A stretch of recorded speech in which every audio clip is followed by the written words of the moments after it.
ہاں اپنی انا کو بھی پشت ڈال کر اس کے سے مفاہمت کی کوشش ضرور کی تھی۔ نہ جانے یہ کون سا جذبہ تھا کہ جس نے اتنا جھکایا تھا، مگر اب وہ جھکنا تو دور کی بات ہے، نظر اٹھا کر دیکھنا گوارا نہیں کرتی تھی۔ ایک معمولی سی واقعہ تھا کہ دلوں میں اتنا فاصلہ کھڑا کر دیتے کہ وہ بانٹنا بن چاہے تو بانٹ نہیں سکتی تھی۔ نہ جانے اب قسمت نے کیا لکھا تھا اس کی لکیروں میں۔ تھکی قدموں سے رحمہ کے پیچھے چلتے ہوئے وہ ماں کی نظروں سے بے خبر اندر چلی گئی، جو کافی دیر اسے اپنے کمرے کی کھڑکی سے دیکھ رہی تھی۔ سما کا گمسم انداز، ہلے گلے اور ہنگامے سے دور کسی کونے گدرے میں بیٹھنا اور روحان سے اس لیے برائے نام گفتگو، سب کی نگاہوں سب ان کی نگاہوں سے پوشیدہ رہے۔ نہ جانے کیسا اور کون سا دکھ تھا جس نے ان کی بیٹی کی آنکھوں کی چمک اور چہرے کی ہنسی اور گفتگی کو ختم کر دیا تھا۔ چڑچڑی تو وہ کافی عرصے سے ہو رہی تھی، مگر اس دفعہ تو انہیں پہلے سے بہت کمزور اور نڈھال بھی دکھائی دے رہی تھی۔ کس سے اظہار کرتی؟ اگر اتنی تشویش شوہر سے بیان کرتی تو وہ ہم سے کہہ کر ٹال دیتا۔ جو جوائنٹ فیملی سسٹم تھا، کسی بھی اور رشتے سے اس موضوع پر باتیں کرتی تو سب یہی کہتے کہ وہ اپنی بیٹی کے لیے حد سے زیادہ حساس ہو رہی تھی، ورنہ اور بیٹیاں بھی تھیں اس گھر کی جو خوش و خرم زندگی گزار رہی تھی، اور سب سے بڑی بات تھی ان کی تربیت اور حرف آتا صرف اللہ کی ذات پہ بھروسہ تھا، جو انہیں اس پریشانی سے نکال سکتا تھا۔ اس لیے اپنے رب سے مدد کی طلب تھی۔ شادی کے تمام فنکشن بھرپور طریقے سے سر انجام دیے گئے۔ سماما نے بھی کافی حد تک خطبے ثواب آ کر شادی میں شرکت کی تھی۔ اپنی ذاتی زندگی کے حقوق وہ کسی سے بھی شیئر نہیں کرنا چاہتی تھی۔ البتہ روحان کا الجھا اور بکھرا ہوا انداز بہت سی نگاہوں کا مرکز بن رہا تھا۔ اس سے ولیمے کے دوسرے دن بابا جان نے اسے اپنے کمرے میں طلب کر کے باز پرس کی تھی۔ کیا میں سمجھوں کہ میرا فیصلہ تمہارے اور سماما کے حق میں بہتر نہیں تھا؟ وہ حد درجہ سنجیدہ تھے۔ روحان نے اپنا سر جھکا لیا۔ دیکھو روحان، شادی شدہ زندگی میں اونچ نہیں جاتی رہتی ہے، لیکن اس کا مطلب یہ نہیں کہ دلوں میں بے تحاشا بدگمانیاں پال لی جائیں۔ تمہیں سماما کی کوئی شکایت ہے یا اسے کوئی گلہ ہے تو بہتر ہے کہ بیٹھ کر اسے سولو کر لو۔ اس طرح فاصلے پیدا کرو گے تو کر کے اب تم اپنے لیے تمام مشکلات کھڑے کرو۔ روحان کی چپ انہیں پھنک رہی تھی، اس لیے سماما کو بھی اپنے کمرے میں بلا لیا۔ ادھر میرے پاس آ کر بیٹھو بیٹا، انہوں نے شفقت سے اسے پکارا تو وہ چھوٹے چھوٹے قدم اٹھاتی ان کے بیڈ کے ایک طرف بیٹھ کر گئی۔ روحان کا سر ابھی تک جھکا ہوا تھا۔ سماما نے ابھی نظر اٹھا کر اسے نہیں دیکھا۔ بابا جان نے دونوں پر نظر ڈالی اور پھر گویا ہوئے، سماما کیا بات ہے کہ بیٹا اب اتنی گم سم اور مضطرب کیوں ہو؟ اور اس کے سر پہ ہاتھ رکھتے ہوئے وہ پوچھ رہے تھے۔ روحان کے لیے اگرچہ وہ سخت گیر باپ رہے تھے، مگر اس گھر کی بیٹیوں کے لیے ایک مشفق اور دوستانہ مزاج کے باپ تھے، اس لیے گھر کی بچیاں بے دھڑک ان سے اپنے کئی مسائل بیان کر دیتی تھی۔ اور بجانے مجھ سے ناراض ہے اور مجھے نہیں سمجھ نہیں آ رہی کہ میں انہیں کیسے سمجھاؤں۔ ہیں؟ روحان نے چونک کر آنسو بہاتی لاڈلی کو دیکھا، یعنی اتنے عرصے کی بے رخی اور اپنی بے تنائی کو بیان کرنے کے بجائے الٹا الزام اس پہ تھوپ رہی تھی۔ بابا جان اسے چپ کراتے ہوئے پوری توجہ سے اس کی طرف متوجہ تھے، یعنی اس کی کوئی اہمیت نہیں ہے، وہ تلملا کر رہ گیا کہ اس لیے تم نے میری بیٹی کو پریشان کر رکھا ہے اپنے ساتھ۔ اسے لگایا وہ سخت نگاہوں سے اسے گھور رہے تھے، اور بڑے بڑے مجرموں سے بھرپور مقابلہ کرنے والا روحان خان ہمیشہ کی طرح ان نظروں سے سخت گھبرا گیا تھا۔ بابا جان میں اس سے ناراض نہیں ہوں، روحان نے منہ بسورا، البتہ یہ مجھ سے کافی عرصے سے خفا ہے، میں ایکسکیوز بھی کر چکا ہوں، اس سے زیادہ میں آگے نہیں کر سکتا۔ اس کی بات کے درمیان میں ہی موبائل کی رنگ نے اسے اپنی طرف متوجہ کر لیا، تو وہ ایکسکیوز کرتا ہوا باہر نکل گیا۔ آفس سے کال آئی تھی، وہ اسی طرح اسے فوری طور پہ بلایا گیا۔ بابا جان کو بتا کر اس نے اپنا سیٹ کنفرم کروائے، اور جب وہ اپنے کمرے میں سامان پیک کر رہا تھا تو سماما ساتھ آ کھڑی ہوئی۔ مجھے بھی ساتھ جانا ہے۔ وہ وہی استحقاق بھرا انداز جو شادی کے اولین دنوں میں تھا۔ روحان نے محض ایک نظر سے دیکھا، پھر سارے جذبات میں ہلا دیا۔ اب جلدی سے اچھی سی خبر ہمیں دینا۔ چلتے سمے نیہا کی سرگوشی اسے سر کر گئی۔ روحان نے کافی گہری نظر اس کے چہرے پہ ڈالی، سماما کے نظروں کی تپش محسوس کر کے تھوڑا سا رخ موڑ کر کھڑی ہو گئی۔ ابھی فی الحال درمیان کے فاصلے پاٹنے میں ہیں، دونوں فریقین کو آگے بڑھنا تھا، جس کے لیے بہرحال روحان راضی نہیں تھا۔ وہ کیوں اتنا خود کو نیچے گرائی؟ گھر پہنچ کر وہی معمول کی روٹین شروع ہو گئی تھی۔ اب اتنا فرق پڑا کہ وہ دونوں ایک دوسرے کو ضرورتاً مخاطب کرنے لگتے تھے۔ پہلے والی بیزاریت اور اکتاہٹ کم ہو گئی تھی۔ میری بلیو شرٹ نہیں مل رہی، وہ گیلے بال تولیے سے رگڑتا اس کے سامنے آیا۔ یہ اتنے عرصے کے بعد پہلا موقع تھا کہ روحان نے اپنی کسی ضرورت کے لیے اسے مخاطب کیا تھا، ورنہ تو ملازمہ وہی تھی جس کے ذمہ روحان کے تمام کام ہوتے تھے، مگر اب سماما نے کافی حد تک اسے اپنی ذمہ داریوں سے ہٹا کر گھر کے دوسرے کاموں تک محدود کر دیا تھا۔ میں نے ہینگ کی کر کے آپ کی ہی وارڈ میں رکھی ہے۔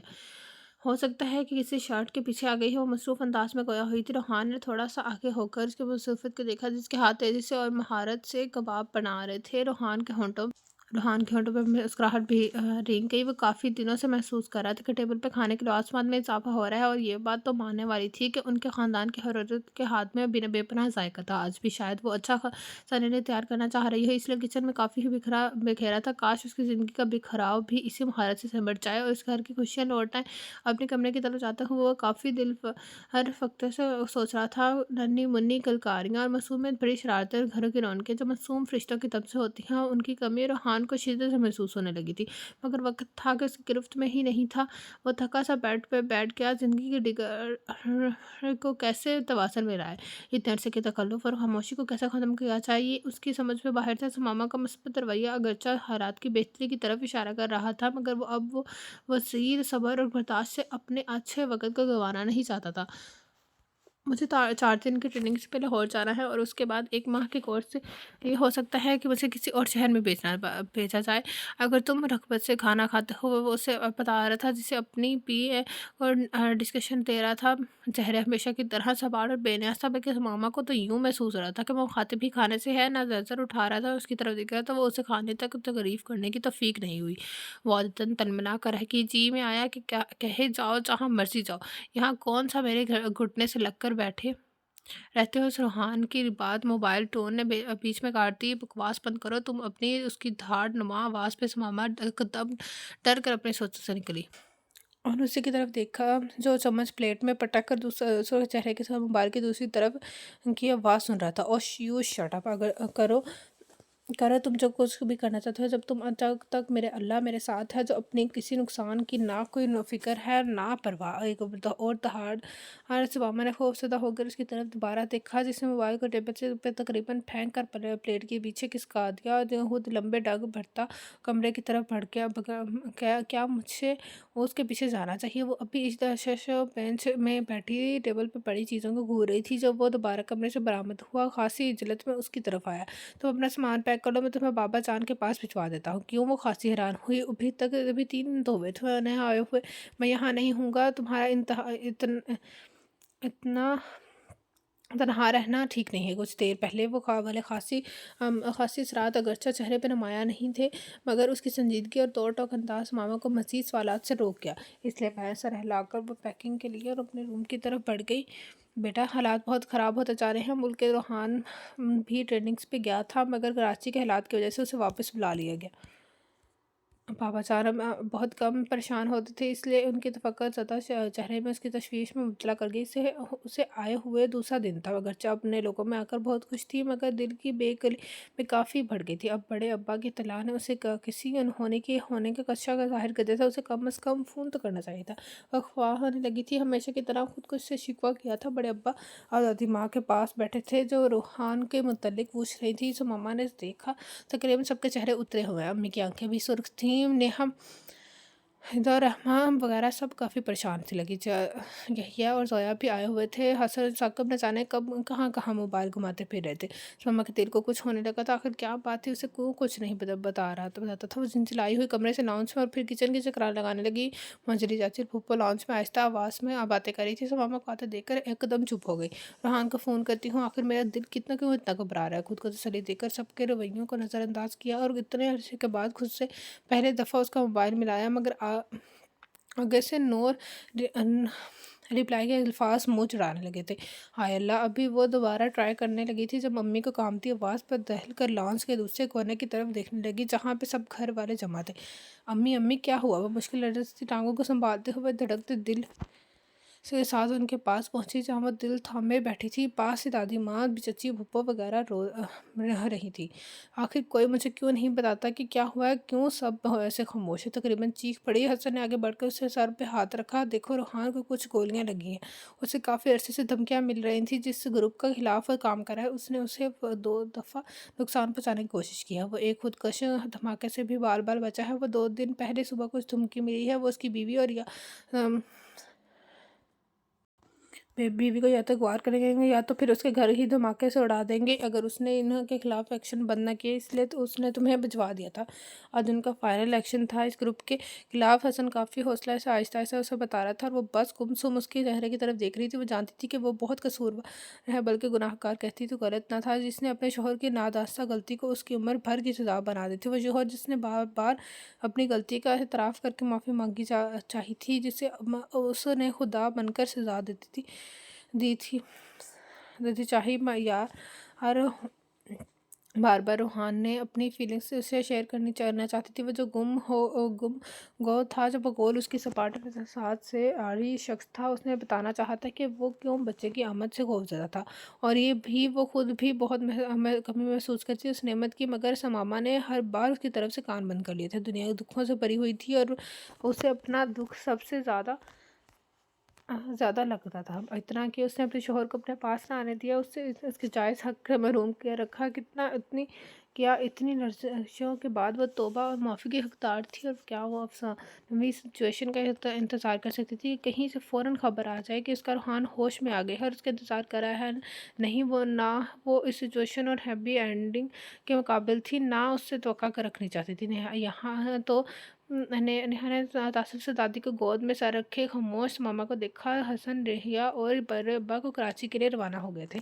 ملک میں ہونے والی دھرنوں کی وجہ سے آمد و رفت میں کافی دشواری تھی۔ کہیں پہ کسی پارٹی کے حق میں جلوس نکالے جا رہے تھے، کہیں پہ حکومت نے بے جانتید اور اس کے خلاف نعرے بازی لگائے جا رہے تھے۔ دوسری طرف روحان جیسے ملک رکھوالے اپنی جانوں پہ کھیل کر ملک کو بچانے کی کوشش کرے جاتے ہیں۔ سیاستدان بجائے ملک کے حالات کو بدلنے کے لیے، اپنی سیاست سے نمٹانے کے لیے روز بہ روز ملک کو اندھیروں کی طرف دھکیل رہے تھے۔ سارا کاروباری زندگی ٹھپ ہو کر رہ گیا تھا۔ ذمہ دار کون تھا؟ پوشیدہ نقصان پہنچانے والے ہاتھ کہاں تھے؟ یہ ملک کی محافظ اور وطن پرست کسی حد تک جانتے تھے، لیکن وہی بات کہ جہاں سچائی کی بات کی جاتی تھی، وہیں یہ برائی اپنے پنجے کاٹنا شروع کر دیتی تھی۔ مگر شاید یہ شیطان کے چیلے یہ نہیں جانتے تھے کہ ایک ذات اوپر بھی بیٹھی ہے، جو کہ بھی انسان کے رسی کو بالکل ڈھیلا نہیں چھوڑتی۔ ہر رات کے بعد صبح ضرور طلوع ہوتی ہے۔ اندھیرے اندھیرے کے بعد روشنی کا نظر یہ اصل سے چلا آ رہا ہے، چلتا رہے گا۔ عوام کو کون بیوقوف بنا رہا ہے، کون عوام کو سیدھے راستے پہ چلائے گا، اس کا فیصلہ صرف اس قدم کو خود رکھنا تھا۔ انشاءاللہ بہت جلد راستہ ضرور نکل آئے گا، جو شفاف اور سیدھے منزل کی طرف جائے گا۔ کراچی میں کوئی جلسہ تھا، اس لیے ساری ٹریفک کی جگہ جگہ جام تھی۔ حسن کا بس نہیں چل رہا تھا، بھاگ ڈرائیور سے گاڑی چھین کر اڑاتا ہوا ہاسپٹل پہنچ جائے۔ یحییٰ اور بڑے ابا بھی بے چین سامنے دیکھ رہے تھے۔ شاہراہ پہ پارٹی کارکنان دھمال ڈال رہے تھے۔ بڑے ابا نے تعصب سے بلکہ باغیں تھامنے والے ہاتھوں کو اور جوانوں کو دیکھا، جہاں جا رہی تھی ہماری قوم۔ اے کاش کوئی قابل اقبال یا پھر جناح جیسا ایک بار پھر ان میں پیدا ہو جائے۔ نم آنکھوں کو صاف کرتے ہوئے انہوں نے باہر نظر جما دی، جہاں سے ڈرائیور مشاکی سے گاستہ بنا کر گاڑی نکال رہا تھا۔ روحان آئی سی یو کے باہر کھڑے بڑے ابا کے ہونٹوں نے بے آواز جنبش کی تھی۔ ظالموں نے اس کے جسم کا شاید کوئی حصہ نہیں چھوڑا تھا۔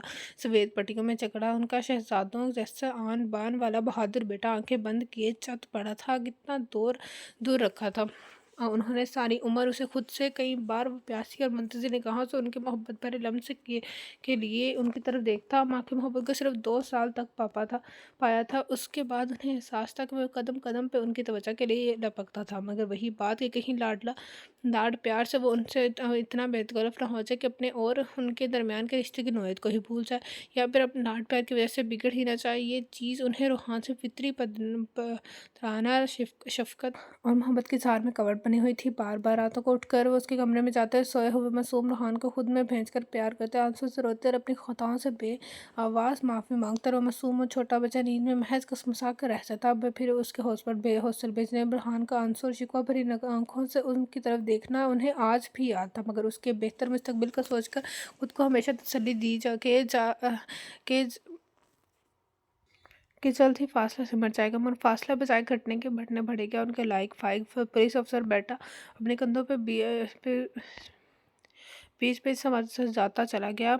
بیچ بیچ سے جاتا چلے گا، میں زندگی نے جو خلا باپ اور بیٹے کے محبت کے اظہار کے لیے پیدا کر دیا تھا وہ بڑھتا گیا ہی گیا۔ کتنا ذہین، سمجھدار اور فرمانبردار بیٹا تھا ان کا۔ سر ہر بار سجدے میں جھک جاتا تھا، اس نے انہیں کہیں بھی مایوس نہیں کیا تھا، حتیٰ کہ آج وہ بستر پر یوں پڑا تھا کہ تو بھی ان کی آنکھوں میں فخر اور آنسو تھے، اور سر کے بارگاہ الہی میں عاجزی سے جھکا ہوا تھا۔ محبت نے آہستگی سے اپنا سر اٹھا کر اداسی سے ان کی طرف دیکھا۔ انہوں نے اپنا اچھا باپ ہونے پہ خوشی تھی، انہیں بیٹے کے کارنامے پہ فخر تھا، مگر محبت جیسے اظہار کے بنا کبھی بہار میسر نہیں ہوتی تو وہ ابھی بھی دوبارہ سے لپٹی کر لاتی پھر رہی تھی۔ اے کاش وہ ایک بار اسے محبت کو آزماتے تو یہی درد کی شدت سے محبت کا چہرہ سیاہ پڑ گیا اور زندگی کا پتہ دیتی مشین رک رک کر چلنے لگی تھی۔ ڈاکٹرز اور اسٹاف بھی پکڑ کر بچ گئی تھی۔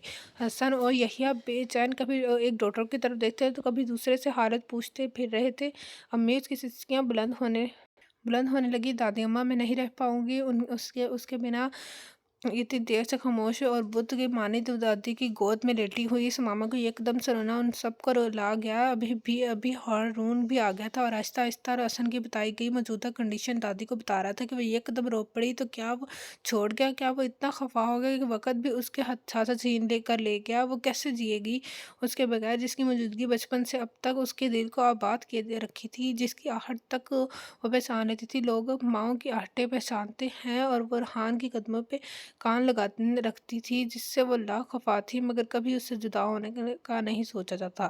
مگر اب وہ جا رہا تھا تو اسے کیسے مناتی، کس سے اسے مانگتی؟ اچانک آنسوؤں کے درمیان اسے خیال نے اسے چونکا دیا۔ ہاں، صرف رب ہے جس سے وہ اسے مانگ سکتی تھی، مگر کیسے؟ جائے نماز بچھائے وہ ہاتھ پھیلائے بیٹھی تھی اور آنکھوں سے آنسو کی جھڑی تھی، ہونٹوں پہ جامد خاموشی تھی۔ جتنے عرصے کے بعد وہ اپنے رب کے سامنے سجدہ ریز ہوئی تھی، وہ تو رب کو اپنی کو بھی بھلا بیٹھی تھی۔ نہ انسان جو مشکل میں ہی رب کو یاد کرتا تھا، جسے اس کی رعنائی ذرا سی آزمائش پہ بھول جاتی تھی، جو صرف لینا جانتا تھا مگر رب کا شکر ادا کرنا بھول جاتا تھا، اور مشکل میں رب کو بھی بھول جاتا تھا۔ اس کا دل پٹنے کے قریب ہو گیا تھا اور وہ دعا قبول کر رب سے اپنی کوتاہی کی معافی مانگنے لگی۔ وہ نماز کے بعد بہت پابند کرتی تھی، پھر کیسے اتنے عرصے سے وہ ایسے ہی گزار گئی۔ دل میں شدت سے تڑپ اٹھنے لگی۔ اے اللہ، میں گناہ گار و خطا کار ہوں، تیری بندی ہوں، تیرے نبی حضرت محمد صلی اللہ علیہ وسلم کی امت سے ہوں، مجھے معاف کر دے۔ میرے گناہ اگرچہ زیادہ ہیں پر تیری رحمت تو بے شمار ہے، بس تو اپنی رحمت سے مجھے بخش دے۔ اے میرے رب، مجھے دعا مانگنی نہیں آتی، مگر تو میرے دل کا حال جانتا ہے، تو مجھے معاف کر دے، مجھے بھلائی کا راستہ دکھا دے۔ دل سے آوازیں ہونٹوں کے ذریعے نکلنے لگی۔ اس کا رونا سب کو رلا گیا۔ امی نے متاثر اور دکھ سے اپنی عاقبت کا نادیش بیٹی کو دیکھا جو اجڑی سچکتی ہوئی اللہ سے اپنی محبت کا مانگ رہی تھی، جس کی اتنے عرصے کی سرد خاموشی نے انہیں راتوں کو پہروں جگائے رکھا تھا، جو اس کے مزمل وجود کے ساتھ ساتھ روحان کی یسر مردگی پہ کھڑا کرتی تھی، مگر وجہ کبھی نہ ڈھونڈ سکی تھی۔ پاپا اپنی جگہ پہ ڈھال سے فون ہاتھ میں پکڑے سوچوں میں گم تھے۔ اپنے لوگوں کے موجودگی کے باوجود مکمل خاموشی تھی۔ تھوڑی دیر کے بعد سماما کی سسکیوں کی آواز بلند ہونے لگی اور سب کے آنسوں میں روانی آنے لگتی۔ دادی ماں آنکھیں موندے دیوار سے ٹیک لگائے بیٹھی تھی۔ بہو چلی گئی، ان کا دکھ کم نہ تھا۔ پھر بیٹی اور داماد کی جدائی پھر کس طرح سہی تھی، مگر اپنے لاڈلے پوتے سے جدائی کا تصور ان سے ہوا سے چھیننے لگا تھا۔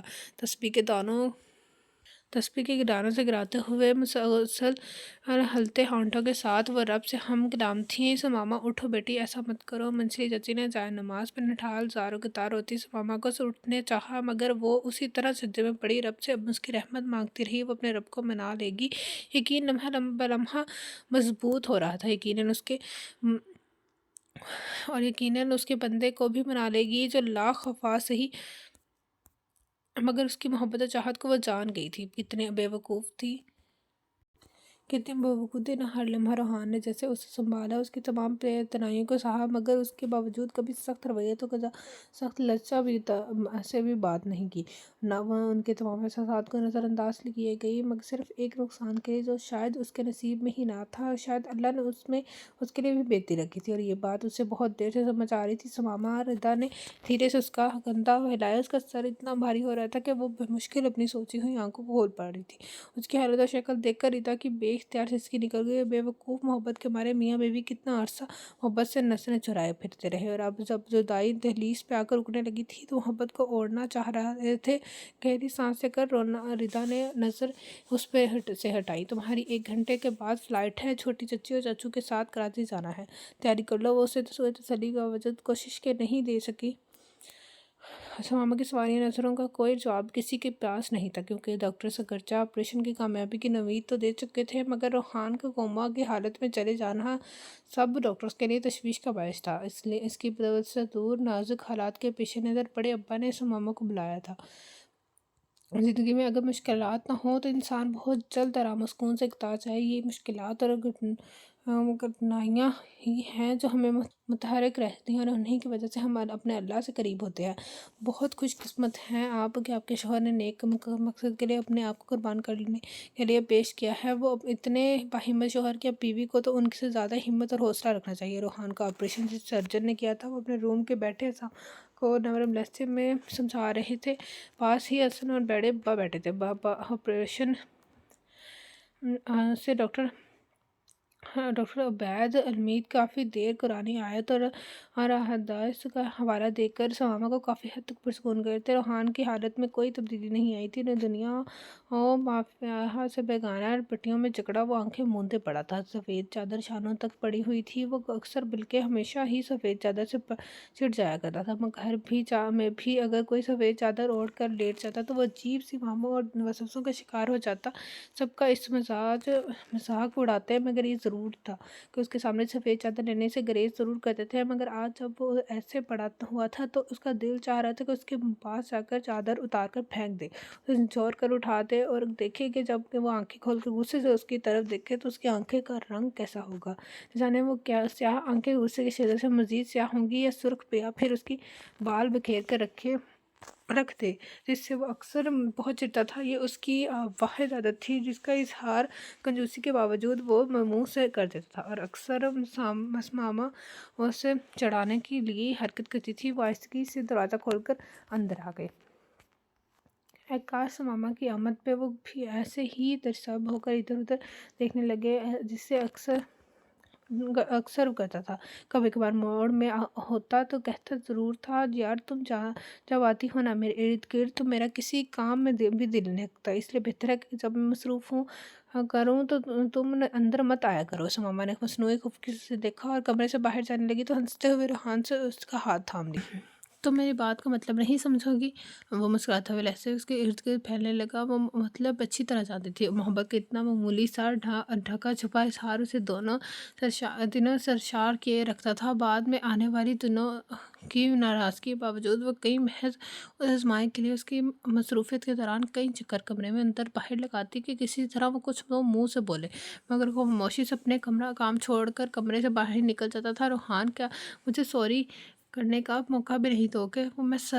میں ہر سزا بھگتنے کو تیار ہوں، مگر پلیز جدائی کی زحمت دینا۔ اس کے ٹرپ لگے ہاتھ پہ اپنی انگلیاں پھیرتے ہوئے وہ ہولے ہولے جیسے منت کر رہی تھی۔ روحان کا سرخ و سفید چہرہ پیلا پڑ گیا تھا، اس کے سیاہ بال ماتھے پہ بکھرے ہوئے تھے۔ ثمامہ اگر ہم زندگی کو ایک جگہ ٹھہرا لیں تو نقصان صرف ہمارا ہوگا۔ ماسی ایک گزرا ہوا وقت ہے جو باوجود ہماری کوشش کے نہ تو واپس آ سکتا ہے، نہ ہی ہم اپنی مرضی سے اس میں تبدیلی کر سکتے ہیں۔ تو پھر کیا فائدہ راکھ میں دبی چنگاریاں تلاش کرنے کا؟ کیا یہ اچھا نہیں ہوگا کہ تم آنے والے موجودہ لمحوں کو قید کرنے کا سوچو، ان لمحات کو خوبصورت بناؤ، تو محبت کو محبت سے اپناؤ۔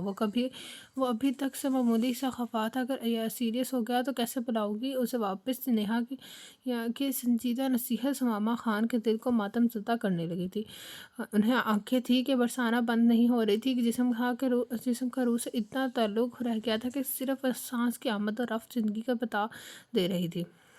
ورنہ احساسات و جذبات بستر پہ دراز شخص کے سانسوں کی کم رفتار کے ساتھ ہی سرد ہونے لگے تھے۔ باہر روحان کے سینئر آفیسرز اس کے ساتھی سب آ گئے تھے، اتنے حوصلہ مند آئچی جمال خان بے حد دل گرفتہ تھے۔ ان کا جو شیلا باہمت اور محبت افسر زندگی اور موت کی جو کشمکش میں مبتلا تھا، ان کا جی چاہ رہا تھا کہ سب مصلحتوں کو بالائے طاق رکھ کر حکمرانوں کے پاس پہنچ کر انہیں جھنجھوڑے۔ کیا یہی ہے تمہاری حکمرانی کہ آج ملک کا ہر سپاہی اپنی جان ہتھیلی پہ لیے ملک کو بچانے کی کوشش میں سر دھڑ کی بازی لگائے ہوئے، اور تم لوگ مصلحت کی سیاست کی آڑ میں غیروں کو اپنے ہی ملک میں جڑیں کاٹنے کے لیے جگہ دیتے پھر رہے ہو؟ کیا اور کون سی سیاست ہے جس میں نعرے کے بازوں، دھرنے اور جلوسوں کے سوا کچھ نہیں ہے؟ صرف ذاتی مفاد ہے ہر جگہ مقدم ہے۔ کون دے گا اس خون کا حساب؟ وہ خون جو بہت قیمتی ہے، جو ایک مقدس مقصد کے لیے بہتا ہے، مگر افسوس کہ اس کی قدر نہیں کی جاتی۔ انہوں نے خالی نظروں سے اپنے سامنے کھڑے اے ایس پی قادر رحمان کو دیکھا، جو کچھ کہہ رہے تھے، مگر ان کے ہلتے ہونٹوں کے سوا تک قادر خان کی آواز نہیں پہنچ رہی تھی۔ البتہ ان کے چہرے کی پھیلتی مسکراہٹ نے کچھ اچھا ہونے کی نوید ضرور دی تھی۔ روحان، وہ جیسے پاگل ہونے لگی تھی خوشی سے۔ ہاں، اس کی پلکوں نے جنبش کی تھی اور ثمامہ کے ہاتھ میں دبے اس کے ہاتھ میں بھی کسمساہٹ ہوئی تھی۔ پہلے تو اپنا وہم سمجھ رہی تھی، مگر جب روحان کے دوسرے ہاتھ میں بھی حرکت ہوئی تو بے اختیار اس سے لپٹ کر رونے لگی تھی۔ آواز سے ڈرپ چیک کرتی نرس چونک کر کچھ حیرت و مسرت سے اسے دیکھنے لگی تھی، جو ماحول اور اپنی حالت سے بے نیاز اپنی محبت کو صرف دیکھ رہی تھی، رو رہی تھی، اسے چھو کر محسوس کر رہی تھی۔ اسے صرف اتنا یاد تھا کہ اس کے اللہ نے اسے مایوس نہیں کیا۔